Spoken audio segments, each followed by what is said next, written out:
After 15 years of dedication, I resigned, causing chaos in the company and financial trouble because my father favored my younger brother over me. Hello everyone, before we begin today's video, I need your help. We've noticed that the channel is losing traction, and subscribing is one of the best ways you can help us. It's quick, free, and allows us to continue bringing you great content. Your support means everything. Let us keep this channel growing together. Thank you very much. Now, let's begin the video. Hello Reddit, long-time lurker and first-time poster. I had to get this off my chest before I lost my sanity. If you don't want to read my son's tale, you can find the TLDR at the bottom. So, I'm a 34-year-old male who has been working for my father's plumbing firm, Taylor & Sons Plumbing, for 15 years. The Sons section is supposed to be about me and my younger brother Matt, 31M, but it's more like Taylor and his favorite son. And the other one who does all of the work. My father founded this company around 30 years ago, a classic small business story. We started with just him in a van and now have 15 plumbers, 3 office workers, and are one of the larger plumbing companies in our community. And I'm not being arrogant when I suggest that most of that growth occurred after I joined. After high school, I attended college to study business management for 4 years, earning an official degree. Meanwhile, my brother Matt barely graduated high school and required 6 years to complete a 2-year degree at a community college. While I was studying, he was uploading gym selfies and making his way around the local bar scene. After graduation, I returned home to work for my family's business. Dad emphasized the need of learning from the ground up, so I spent 3 years as a plumber's assistant, unclogging toilets, crawling beneath houses, and dealing with others' physical. Fine, whatever. I got it. Can't manage plumbers if you don't know what they do. I worked my way up, obtained my master plumber's license, which is a massive pain in the ass, BTW, and learned scheduling, inventory, and all of the boring but essential stuff that keeps a business running. I worked 60-hour weeks for years, missed my friends' weddings due to emergency calls, and did not date for around 5 years. Who has time? Then I finally made it. I became operations manager about 5 years ago. I began implementing all of the systems I had been planning. Digital scheduling, better inventory management. Follow-up calls following jobs. Our reviews went from 3.5 to 4.8 stars. Revenue increased by 40% in 2 years. Dad genuinely appeared impressed for once. Then Matt shows up. Enter Matt. Until now, my brother had been bouncing between bartending and finding himself. Suddenly, he decides he wants to join the family business. Keep in mind that this guy has never exhibited any interest in plumbing. I can't tell the difference between PVC and copper pipe. I think a P-trap is something you use to catch animals. But Dad is absolutely thrilled. His golden boy has finally joined the family legacy, and this is where everything goes to hell. Dad offers Matt a made-up title like Director of Client Relations, and a salary that is 80% of mine, despite the fact that I've been there a decade longer. Matt is assigned an office with a window. Meanwhile, I am still in the converted closet adjacent to the restroom. What's his job? Taking clients to lunch. We're posting on our social media. Occasionally showing up at project sites to photograph our plumbers working, always making sure to include himself in the shot, as if he's overseeing. He arrives around 10 a.m., has 2-hour lunch breaks, and departs at 4 p.m., due to traffic. Every staff meeting, Dad compliments Matt on bringing in some minor contract while completely disregarding the fact that I recently optimized our whole billing system and saved us $50,000 per year. It's as if I'm invisible. There was one instance when I spent weeks putting together a bid for this massive commercial project, the largest contract we'd ever pursued. I'm talking about binder-thick proposals. I even pulled an all-nighter to finish it. On the day of the meeting, Dad brings Matt along. Matt had not read a single page of the proposal. Matt, who was hungover, kept racing to the bathroom.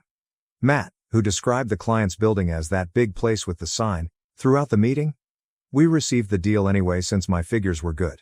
On the drive back, Dad couldn't stop gushing about Matt's connection with their team and how his people skills sealed the deal. My contribution? Dad commented that my attention to detail was beneficial. Helpful. As if I were the freaking office assistant. Moms know better when I try to talk to her about it. She gives me a sad expression and says things like, "You and your brother are just different kinds of people. Not everyone can be as organized as you are." As if competence were a character fault. The final straw. One day, I overheard Dad speaking with Matt in his office. The door wasn't completely closed. Dad was talking about succession planning. When you take over the company, and asked Matt if he wanted to learn about the finances. My name did not come up. Not even once, Not even, maybe your brother can help you with the accounting, or something. The company I helped establish. The company I've dedicated my entire adult life to. And I am not even considered a prospective future owner. Just the workhorse who keeps things going while Matt takes the spotlight. Keeping my head down. I kept my head down and finished the work. It was not like I could do something about it. Then, around 9 months ago, our administrative assistant quit. She had been with us for 5 years but received a better offer elsewhere. Dad said we needed to hire someone with more office management experience because we were expanding. Enter Julie, 29 Fahrenheit. Something resonated with me the moment she walked through the door for her interview. She walked with confidence, her dark hair was always in a perfect bun, and her emerald eyes seemed to see right through all the bogus corporate BS. She wasn't one of Matt's typical Instagram model types, but she was stunning in a refined, put-together sense. Her resume? Impressive as hell. Business degree. Experience managing offices for firms far larger than ours. There are numerous accounting software and business operations certifications available. Dad was so thrilled that he hired her on the spot. Something he never does. Julie changes everything. How about her first week? She thoroughly restructured our filing system, which hadn't been updated since the 1990s. Is this her second week? She discovered $20,000 in unpaid invoices from the previous year and collected it. Is this her third week? She confronted my father about our antiquated scheduling system and persuaded him to invest in the software I had been yearning for years. I was essentially in love. We started having lunch together in the break room. We initially discussed only work-related topics. Then we realized we both enjoyed the same true crime podcasts. Then I discovered she enjoys hiking, which I do as well. Then there were movies, novels, and all that. It was so simple to chat to her, unlike those awful Tinder dates where you're trying to think of anything to say. Asking her out after a few months of the lunch thing, I finally got the nerve to ask her out. For real. Dinner on Friday night at that new Thai restaurant downtown. Not the break room, with our sad Tupperware meals. She agreed right away, smiling in a way that made me feel like I wasn't simply the family doormat. We scheduled it for the following Friday. I was ridiculously excited. I even caught myself whistling while fixing a sink on one job site, which completely confused the apprentice working with me. I did not inform anyone at work about our date arrangements. My family has a specific gift for spoiling anything nice that occurs to me, so I decided to remain silent until things got serious. A big mistake. The gut punch. 2 days before our date, I was returning from work when I heard Julie giggling in the hallway. That genuine chuckle was something I had worked hard for weeks to obtain. But she was not laughing at what I said. She was chuckling about something Matt said. As I approached the corner, I noticed them standing far too close together at the coffee machine. Matt was performing his famous lean against the wall, "Look how cool I am" posture. He was showing her something on his phone, and she was genuinely interested in whatever rubbish he was spewing. "Hey, Ryan," Matt said as he noticed me, using that false brotherly tone he saves for when other people are present. "Just showing Julie those kayaking pics from last weekend." Kayaking? Matthew.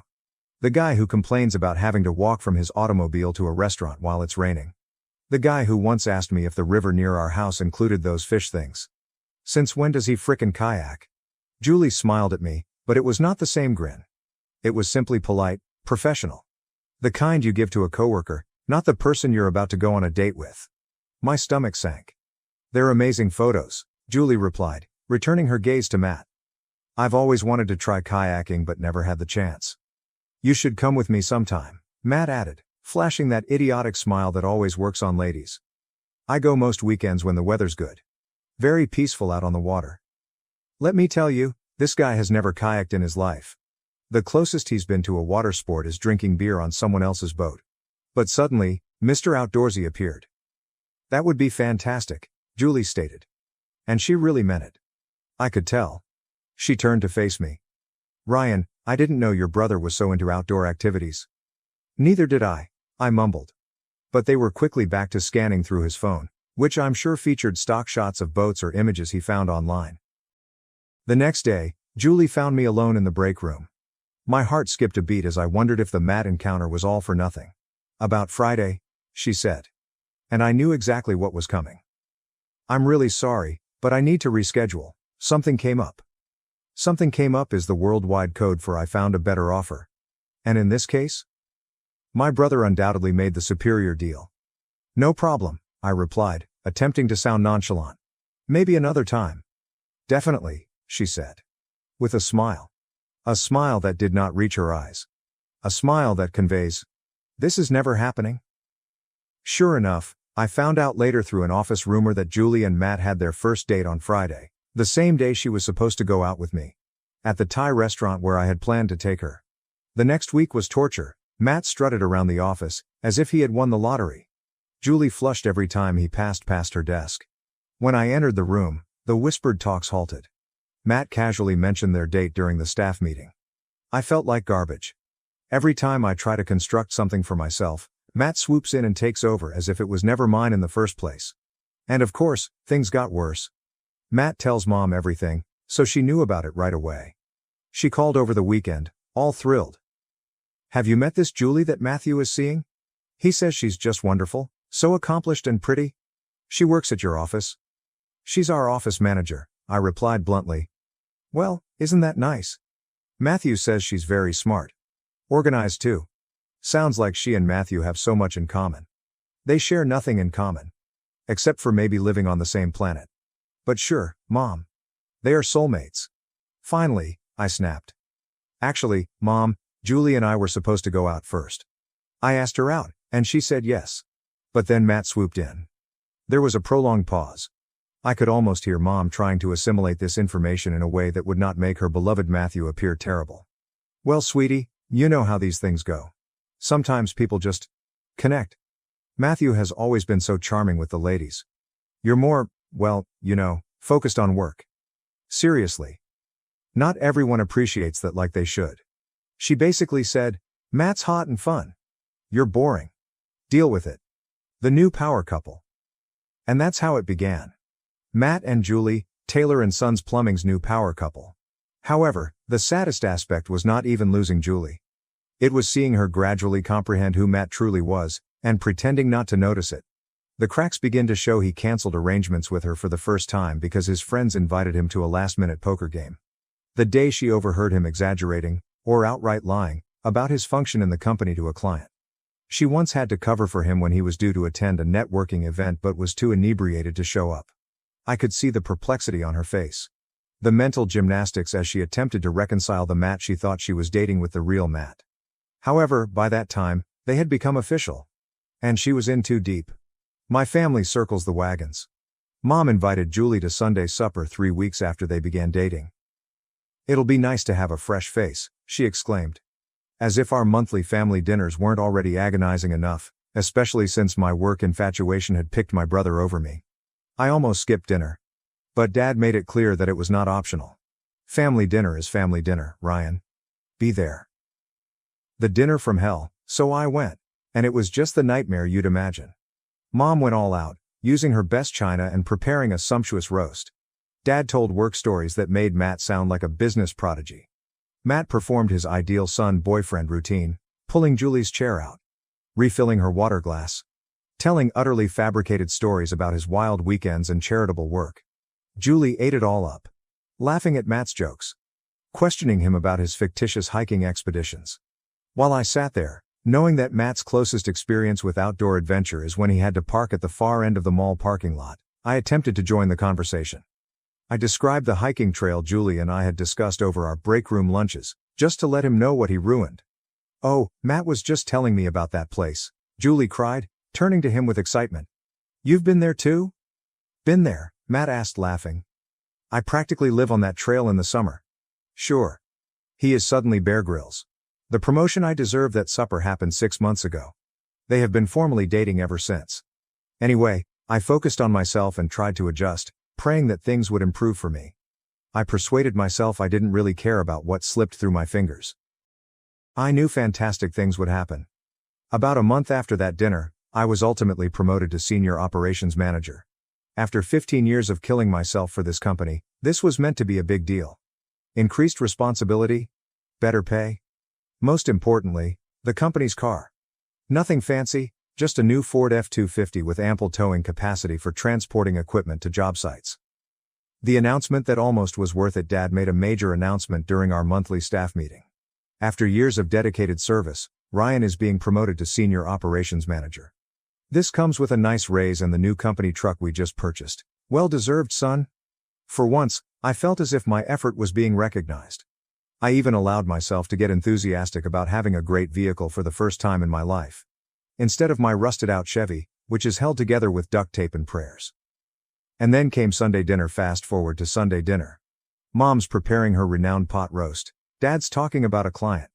Matt has his arm around Julie, as usual. I'm just hoping to get through the lunch without saying anything I'll regret. Then Dad clears his throat and sets down his fork. I've got an announcement to make, says the man. I immediately tighten up. Because in my family, announcements are never good news. Matt and Julie share this glance, and I know what's next. The bombshell: we're engaged, Julie announces, holding out her left hand. With this huge diamond ring, which likely cost more than my annual income. Mom breaks into joyous tears. Dad begins clapping Matt on the back. I'm sitting there in shock. The fork had frozen halfway to my mouth. This is wonderful news, Dad exclaims. My boy's finally settling down, starting a family. Then he drops the actual bomb. The ultimate betrayal. Matt, I think you and your future bride could use that new truck more than the company could. Consider it an engagement present. You'll need a good family vehicle now. Matt makes a phony, astonished face, as if this hadn't been his goal all along. Wow, Dad, that's so generous. I've finally discovered my voice. Dad, that truck is supposed to be part of my promotion package. I need it for work. For actual company business. Dad waved his hand dismissively. Now, Ryan, don't be selfish. Your brother's starting a family. Family comes first. You can keep using your old truck for now. It still runs, doesn't it? Barely, I said. But no one was listening. They were all busy praising the happy couple, discussing wedding plans and future grandchildren. The final straw. That was it? The last straw? The moment I realized I was done with this family business garbage forever. Rage was building up. I was fuming. But nevertheless, I was able to drive home in my piece of junk truck. That decided to create a worrisome rattling noise the entire journey, simply to emphasize the fact that it was on its last legs. Perfect timing. 15 years down the drain, I arrived home. And totally lost it. 15 years. 15 years of dedication, hard work, and sacrifice. 15 years of seeing Matt glide through life on charm and Dad's affection while I developed something worthwhile. Something profitable. Something that was reportedly just turned over, again, to my brother. And now Julie. The only wonderful thing that had happened to me in years was presented to Matt on a silver platter. Complete with an engagement ring and a company truck. I don't think I've ever been so angry in my life. It wasn't even hot or explosive. It was this cold, controlled wrath that suddenly made everything crystal apparent. I was never going to be valued by this family. I was never going to receive what I deserved. I was merely the workhorse, the dependable one they could dump on while Golden Boy received all the glory. The email that changed everything. I grabbed my laptop and checked my email. I looked at the blank compose window for around 10 seconds. Then I started typing. Subject, my resignation. Dad, I am quitting from Taylor & Sons Plumbing, effective immediately. Consider this my 2-week notice, though realistically, you'll be lucky if I make it through the week. I plan to pursue other options. Sincerely, not really, Ryan Taylor. I pushed send before I could back out. Then I sent a separate email to our HR person, who is essentially the bookkeeper who handles payroll, about my accumulated vacation time. I advised them that I would start taking it immediately. I had no intention of returning to the office. The fallout begins. Within minutes, my phone began to blow up. Dad is phoning. Matt texted only WTF, and stupid emoticons. Mom left sobbing voicemails about how I was tearing the family apart, and being overly dramatic. Then Julie called. I let that call go to voicemail. Ryan, it's Julie. Your dad told me you quit. What's going on? Please call me back. As if she didn't know. As if she hadn't been a part of the entire disaster. I disregarded them all. I turned off the phone and began updating my resume. I was finished. I'm done being the family's workhorse. I'm tired of watching Matt get everything he wants while I labor myself to death for scraps of attention. The confrontation. Dad arrived at my apartment the next morning at 7 a.m. He pounded on the door, as if he were attempting to break it down. What the hell, Ryan? He yelled when I finally opened it, still in my pajamas and unprepared for this showdown. Quitting over email? After everything this family has done for you? I honestly laughed at his face. Done for me? You mean like paying me less than the market wage for 15 years while Matt receives bonuses simply for showing up to work? Or how about offering me a business vehicle as part of my promotion and then giving it to Matt as an engagement present? The excuses? That's different, Dad said, his face flushing. Matt's starting a family. He needs our support. And I don't? I've been supporting this entire family for years. Who do you think keeps the business going while Matt is away enjoying 2-hour lunches and posting on Instagram? Dad's face became even redder. Do not talk about your brother in that way. Matt brings in clients, he is the company's face. And I am what? What about the workhorse? The sucker who actually performs the work while Matt takes all the credit? I am done, Dad. Let Matt manage your business. You don't need me, anyway. The final goodbye. I started to close the door, but Dad's foot got in the way. Classic. You walk away from this company, you walk away from this family, he told me. It was all very dramatic, as if we were watching a horrible television program. I looked him dead in the eyes. If this is how family treats each other, maybe it's for the best, I replied, pushing the door so firmly that Dad had to shift his foot. He pounded and yelled for a bit before giving up and leaving. The aftermath begins. The next day, Matt arrived. I didn't even open the door, but yelled through it that he needed to go before I called the cops. He attempted the "come on, bro, don't be like that" thing, but I wasn't buying it. Mom called repeatedly, crying about how I was breaking your father's heart and tearing the family apart. As if I were the problem here. As if the 15 years of favoritism and disdain were my fault. But, you know what? I've never felt more free in my life. A new beginning. The job search was shockingly easy. That first week, I got 3 interviews, all with larger and more professional organizations than my father's. Both of them made offers. I accepted the position with Wilson Plumbing and Heating, a competitor across town. They're tiny but developing quickly, and the owner, Dave Wilson, values experience and hard effort. Isn't this a novel concept? What is the best part? They offered me a partnership track, in writing. After 2 years, I'll have the chance to buy in and become a part owner. Despite 15 years of service, my father never considered gifting me this. Oh, and they gave me a business truck. A brand new Ford F-350 Super Duty. Better than what Dad took from me. Fully loaded, with the firm logo on the side and everything. During my first week, I made sure to drive past my parents' house. Petty? Yeah. Satisfying? Of course. Watching Taylor & Sons fall apart, meanwhile, the Taylor & Sons enterprise crumbled without me. I've been receiving texts from some of the plumbers, who were truly nice guys, and their stories are better than any revenge fantasy I could have imagined. Week 1. Dad attempts to take over. Dad tried to handle operations on his own while I was gone. He hasn't done the job in 15 years. He had no idea how my scheduling system operated. He ended up scheduling 3 distinct crews on the same day. Then there was no one available for an emergency call at the hospital. That's a large account that I've personally managed for years. They were not pleased. Week 2, Matt gets promoted.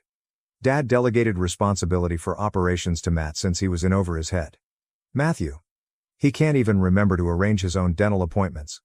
Predictably, it was a complete disaster. According to my friend Steve, one of the senior plumbers, Matt arrived late every day. He spent most of his time on the phone with Julie or his friends. Couldn't answer simple job-specific questions. They lost one of our second largest commercial contracts entirely because Matt failed to submit the renewal papers. The account was worth $50,000 each year. Gone. Matt was too busy posting gym selfies or whatever it is he does all day. The dominoes keep falling. The scheduling is so disorganized that they have had to call clients the night before to reschedule. This is infuriating everyone. Their online ratings have plummeted from 4.8 to 3.2 stars in only 3 weeks. Dad is blaming the new system. My system. Not the fools attempting to run it. The office chaos. One of the office employees resigned because Matt continued to blame her for his failures. Accounts receivable are stacking up because no one is invoicing on time. That was another thing I managed that no one seemed to know about. But I didn't expect. Did Dad have to take out a short-term loan to cover payroll? Because their cash flow is all messed up. 3 weeks ago, the business was solidly profitable, is currently struggling to stay afloat. And Julie? Apparently, she stays up late every night to keep things functioning. But she is an office manager, not an operations professional. She can arrange files and answer phones all day, but she knows nothing about schedule plumbing jobs. Managing a group of 15 plumbers. Handling various talents and certifications. She didn't realize what she was getting into with my family. Have you made your bed? Lie in it. The Taylor family breaks apart. Mom has been messaging me nonstop, increasingly desperate messages. Your father's working 16-hour days trying to sort out the schedule. Matt's really trying, but he doesn't understand your system. We had to tell 3 clients we can't get to them this week. Notice that none of these messages contain an actual apology. Or an admission that they messed up. Classic Taylor family. Dad's breaking point. Dad left me only one message, slurring his words as if he had been drinking. This business was okay prior to your sophisticated systems, and it will be fine afterwards. You think you're irreplaceable? No one is. Yes, Dad. Keep reminding yourself of this, while your business rings the drain. Matt's panic mode. Matt's messages have progressed from phony brotherly concern, hey bro, everyone's worried about you. A barely veiled panic. Do you still have the login for the scheduling software? Dad can't find it. To outright desperation. Seriously dude, just tell me how you handled the Henderson specs, their project manager is freaking out. Julie's half-hearted attempt. Am I the only one who hasn't reached out much? Julie. She sent one email to my personal account about a week after my departure.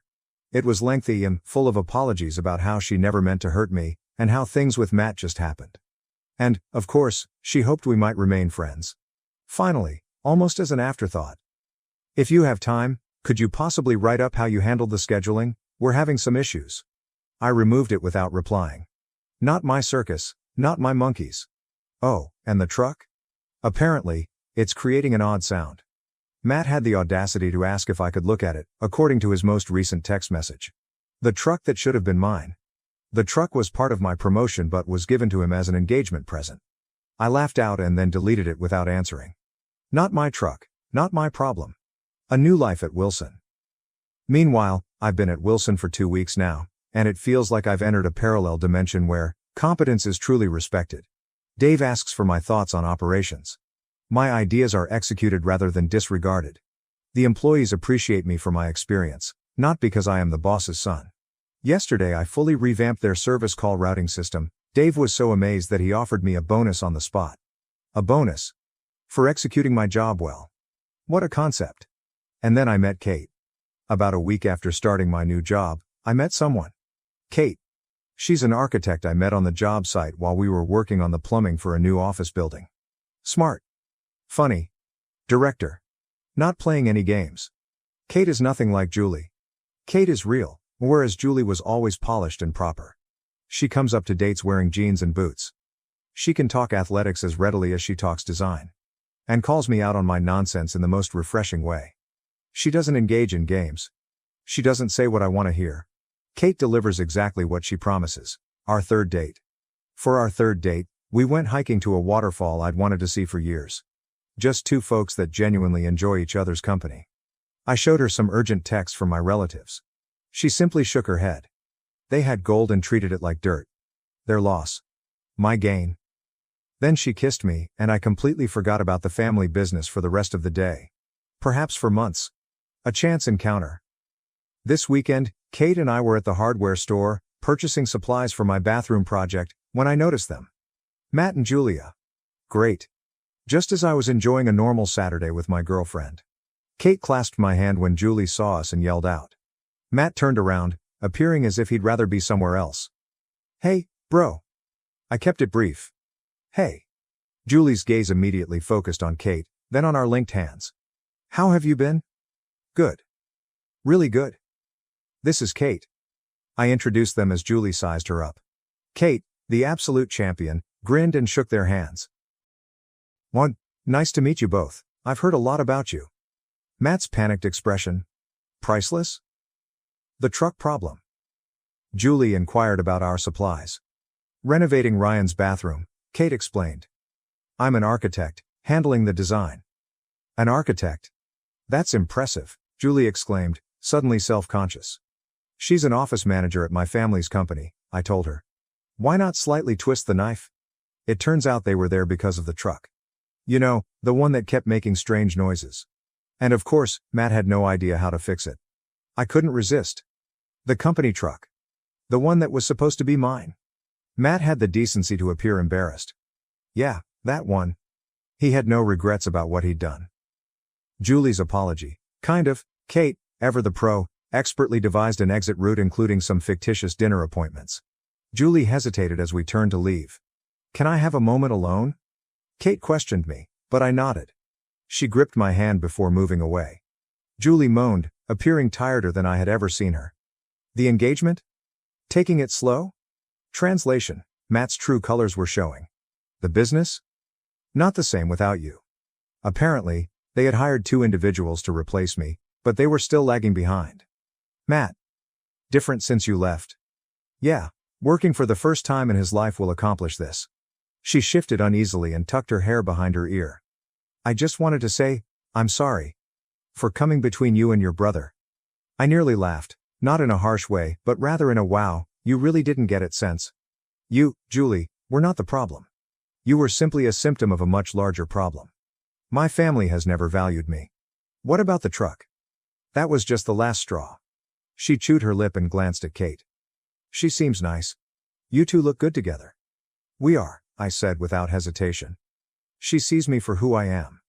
Julie nodded as if she understood. But I wasn't convinced she really did. In any case, I was not going to remain around to explain. Mom's final attempt on the way home, my phone rang. "Mom." I'm not sure why I answered. She sounded surprised when I picked up, but she recovered fast, jumping right into the guilt trip. "They miss me. The business is floundering. Matt is overwhelmed. Sunday dinners aren't complete without me." I let her babble while waiting for the inevitable request. "You should come by soon. Maybe we can figure things out." "I'm busy every Sunday for the foreseeable future," I told her, maintaining my voice level. Kate smirked as she overheard from the driver's seat. "Want me to say I told you so? Or would you prefer to just bask in the schadenfreude?" "Definitely basking," I replied, smirking. No going back. Later that night, as we lay twisted on the couch, watching some bizarre true crime documentary, Kate looked at me. "Would you ever consider going back to the family business?" I didn't even need to think about it. Not even for a second. She grinned, delighted with the response. "I'm not sure what will happen with Taylor and Sons Plumbing. Perhaps they can figure it out. Perhaps they will crash and burn. Either way, not my problem. What do I know? Sometimes the best thing you can do is move away from individuals who don't appreciate you. Even if they are family. Especially if they are family. It took me 15 years in a company truck to learn this lesson. Better late than never." Am I the asshole for divorcing my wife after she thought I was lying about being raped as a child? As context, I was repeatedly raped by my brother's babysitter when I was around 9. She would grope me, force me to remove my pants, and then either stick my dick in her mouth or try and give me a handjob whenever my 4-year-old brother slept. Most of the time I was paralyzed and couldn't do anything to stop it. She would always buy me sweets or video games for my DS as a reward. So in a weird way I started growing attached to her and would try and seek the abuse if it meant getting her rewards. I knew whatever she was doing was wrong, but she would always threaten to take my life if I ever told my parents, so I never did while the abuse was actively happening. Everything stopped as soon as she graduated college and moved states. I only realized how fucked up the things she did to me were when I was around 14-15 and understood the concept of consent. When I tried to open up to my parents, strict Catholics, it never ended well. First, they blamed it on porn and claimed it corrupted my mind into imagining these things happening to me. If I claimed I was telling the truth, my dad would beat the shit out of me and my mom would ground me. I tried opening up to my friends, but their reactions weren't any better. My male friends just called me lucky and asked if the BJ was good. My female friends claimed I was just lying to get attention and laughed in my face. I learned to just try and forget the past and vowed to myself that I would never mention this to anyone again. Now on to last week. My wife had heard some good things about this show called Baby Reindeer on Netflix from our friends. Going into it, I knew it revolved around sexual abuse and stalking. In my mind, I thought I was over the past, and I could handle watching the show no problem. Big fucking mistake. At the end of episode 4, I was literally on the verge of tears and I felt all the supposedly forgotten memories come flooding back. At the end of the next episode, I couldn't hold it in anymore. My wife paused the show and just stared at me. After a while, I did finally manage to calm down a bit. She asked me why I was crying and I just let everything out. She said she was sorry, hugged me, and we went to bed soon after. I apologized to her the following morning for ruining our night. From the moment I let her know about the abuse, I felt something change in our relationship. No more kisses when I came back from work and no more initiating anything intimate from her side. She wasn't mean or anything, but I felt like something was bothering her. I tried to apologize for maybe making her uncomfortable, but she would just claim there was nothing bothering her and I was just being paranoid. Yesterday, me and my wife got into a pretty heated argument about her lying about taking out the trash, but during the argument she said something that floored me beyond belief. She literally said, "At least I'm not lying about being raped, you fucking narcissist." I literally couldn't process whatever just came out of her mouth. She tried apologizing right after saying that, but I just packed a few clothes and left to stay at my friend's house. She tried calling me several times since, but I haven't bothered picking up and have blocked her for time being. I know I might have trauma dumped on her and I know women aren't into that, but I just want some sort of acknowledgement, support. I don't have anyone left to turn to with this, and that's why I'm posting here. I've had 2 therapists to date and both didn't seem to help much. My gut is telling me to divorce her, but she's genuinely the love of my life. Throwing away 6 years because of this one moment doesn't sit right with me, but IDK. WIBTA for divorcing her? Am I actually the asshole here? I would love to hear some of your guys' opinions on my situation, and if you've read this all the way through, thank you. Relevant comments. Danny Caps fan. My heart aches for you. Being sexually abused is bad enough, but that nobody believed you and either mocked you or punished you for telling what happened is horrific. And I was going to suggest therapy, but I looked at your post again and saw that it didn't do much for you. Maybe a rape crisis center will be able to recommend a therapist who has experience with victims of CSA. What your wife said is appalling. It seems you feel she doesn't love you since your revelation and isn't on your side. That's reason enough to want to leave her. NTA Gnome 5314, NTA. You did something brave by opening up and she threw it back in your face. I'm sorry that you've faced such rejection your whole life. Unfortunately, that is all too common for men who have been sexually assaulted. It's up to you to decide if you want her back, but either way is valid. OP. Thank you so much. I'm pretty sure this happens a lot to women as well. I went to a few anonymous meetings and heard a lot of the same from women who claim people just thought they were trying to get a settlement or something. Hot Cross Buns, 72, NTA. As a CSA survivor, the turning point for me in my marriage was when he told me to get over it, and it's been so long. We are now divorced. While it wasn't the sole reason I left, knowing that he wasn't a safe space for me anymore, if at all, was a driving force. So while I won't tell you to leave her, I will say you do need to speak with a professional regarding the assault and keep her at a distance while you work through your emotions. She can never take back what she said to you, and there needs to be consequences for that. Send PHX. And to add to the part about talking to a professional, OP, you mentioned the ones you've talked to haven't helped. I would keep trying and go to a different therapist until you find one with whom you mesh well. See if you can find one who has a focus on sexual abuse trauma, and even check if they have experience in this area with male clients. Unlucky_addendum. 3425, NTA also. I wouldn't call what you did trauma dumping. You opened up to your wife. You're supposed to support each other. I'm sure she was probably shocked, would explain some of her lack of empathy. But to call you a liar and a narcissist, no. You've spent enough time being invalidated by assholes. Deleted user, not only that. Weaponize the trauma of one of the worst things that could ever happen to someone to make OP feel small, guilty, betrayed, insecure, alone, invalid, then call them a narcissist and a liar. To retaliate for being called out, not taking the bins out. It's monstrous. OP is right to consider that an instant relationship ends. Because fuck me, it's so many layers of evil. Imaginary Yak 6487, NTA. Therapy. I'm a CSA survivor. I'm a woman. I told my ex-husband about some of it after a trauma response to something he was attempting to do sexually. I wasn't comfortable and didn't think I could. He seemed to be understanding. One night after he had been drinking heavily, he tried to do this again and I said no. He said, "Why not? I'm not the one who RPD you, so don't take your bullshit out on me by denying me." He assaulted me and did it anyway. Did y'all know that back in the late 80s there was no laws on the books about martial rape until 1993? BC, you couldn't rape your wife back then? He's an ex-husband for a reason. She needs to be an ex for a reason as well. I wish you the best. Leanna Shaw. I don't think you can call that trauma dumping. If she was some random girl you were on a first date with, yeah, sure. But she's your wife, and that's the sort of established relationship that should be a safe place for you to open up about past traumas. The fact that it ended up not being safe isn't your fault, and I'm so sorry that she responded to you the way she did. I understand feeling conflicted about divorce, because it is such a hard thing to go through, but you absolutely would not be wrong to do so. I wish you the best, whatever you decide to do. ATA does not have a consensus bot, but OOP was voted NTA in most comments. Most of the comments were supportive, giving advice and telling their stories. Some downvoted commenters advised OOP to never cry or open up in front of women. Update. First of all, I just want to thank everyone for all the amazing love and support.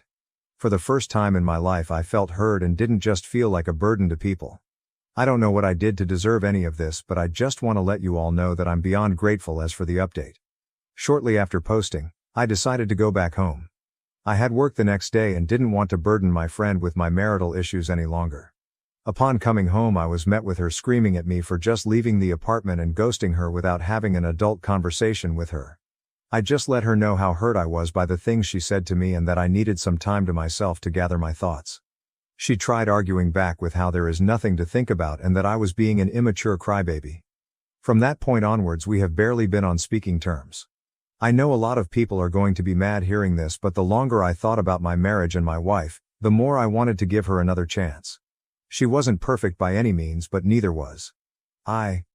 A lot of my past relationships ended as a result of my past catching up with me, but I really want to change it this time. She isn't the first partner friend to have this type of reaction to what I went through. I know it's tough, but I feel like I just needed to bite the bullet if it meant keeping my sanity. I didn't want to start over again. After we somewhat started talking to each other again, I sat her down for a serious conversation and let her know again how hurt I was by everything she said. I let her know about all the ridicule I suffered as a result of me opening up and her having the same reaction, just reopened unhealed wounds. She just kept quiet until I mentioned couples therapy. She then started crying, but not for the reason I thought. I tried holding her, but she just pushed me away and screamed that I seriously thought about ending our marriage over some silly argument we had and that I was just trying to make up some sob story after watching Baby Reindeer for attention and sympathy. According to her, all of this was just too convenient to be believable. If it was real, why didn't I mention any of this throughout the 6 years we have been together? At this point I even started tearing up. I apologized for keeping this from her for so long and then tried reassuring her that I in fact wasn't making this up, but she just slapped me and stormed off to bed. That was a week ago and I have been sleeping on the couch ever since. Whenever I try to speak to my wife, she just makes snarky comments towards me and just storms off. I just cry myself to sleep most nights and just wish I never fucking watched that show. None of this shit would have happened. I currently don't have the money for therapy and just feel lost. I don't want a divorce. I want to try and make this work, but this whole mess is just so draining. I'm not in contact with my family, so I don't have anyone I can turn to with this. How would you guys move forward in this situation? Relevant comments. Just Anthony. There is no saving this relationship. From the looks of it, you're going to end up miserable and ultimately stop telling her things to avoid arguments and/or belittling from her end. Be honest with yourself. What exactly are you looking for in marriage counseling? She'll need her own individual therapy before she can take on marriage counseling. It won't get anywhere if only one person acknowledges there's a problem. OP, I understand you've been with her for 6 years and she's by far the best you've had, but she isn't the best for you, let alone the one. Why compromise the rest of your life to her when you can get out and move on? You're only 27. You have so much time to get out there and find someone who loves and respects you. All of you. You still have so much time to find someone who'll take you and your trauma seriously, who will work with you every step of the way no matter what it is, who will own up to their own faults in a so-called adult conversation. You deserve better. You know you do. Don't settle for less. You wouldn't treat yourself the same way your wife does. Get therapy, when you have the money, and work on yourself if you believe that you have flaws of your own that contribute to a relationship's failure.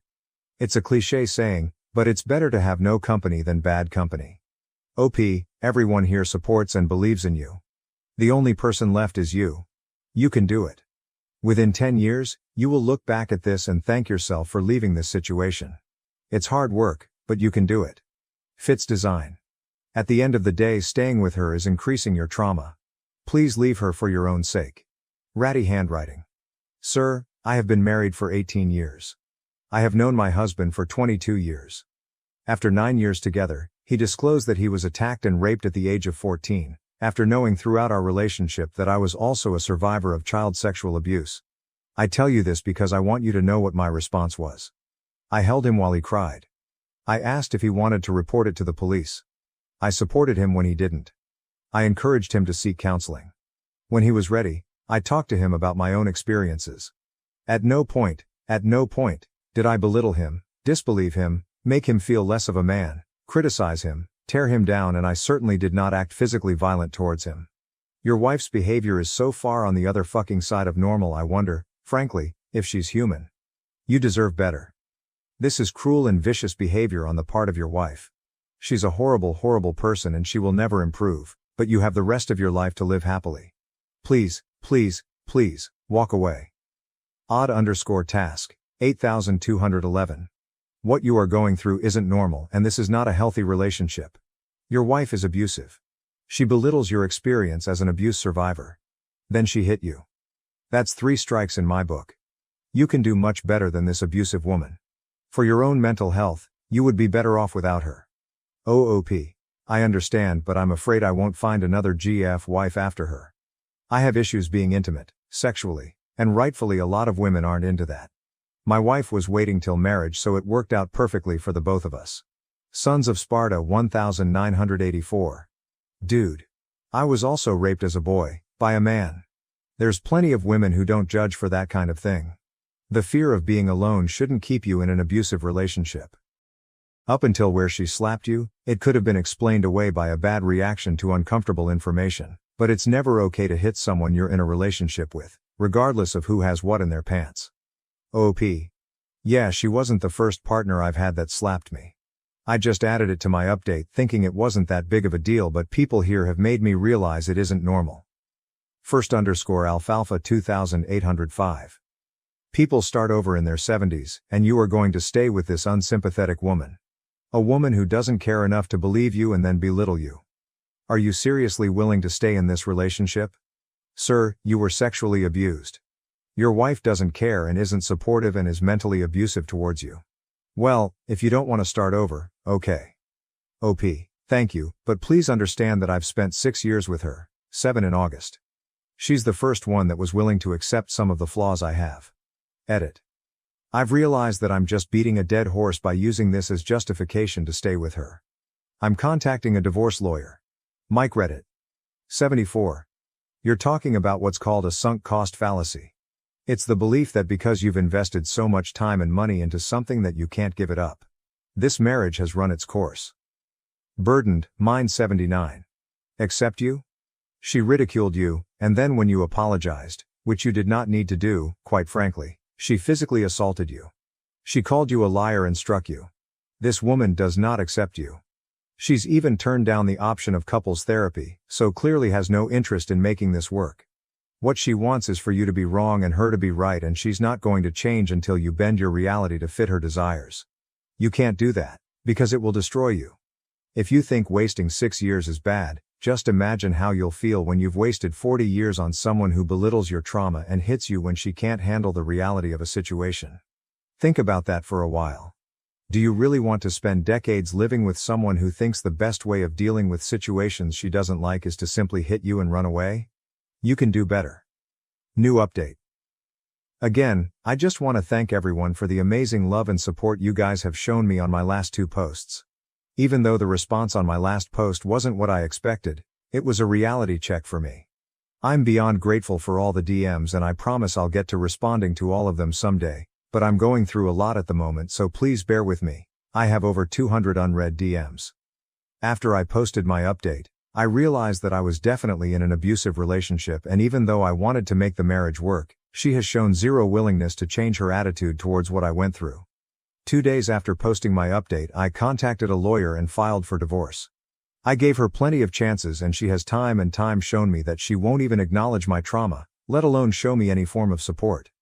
I initially kept everything a secret and slowly started preparing my assets, savings, joint bank accounts, etc. I did finally tell her about me filing for divorce and she didn't take it well. She tried fighting it and claimed I will never find anyone else that's willing to put up with a giant pussy who can't even admit he wanted whatever happened to him.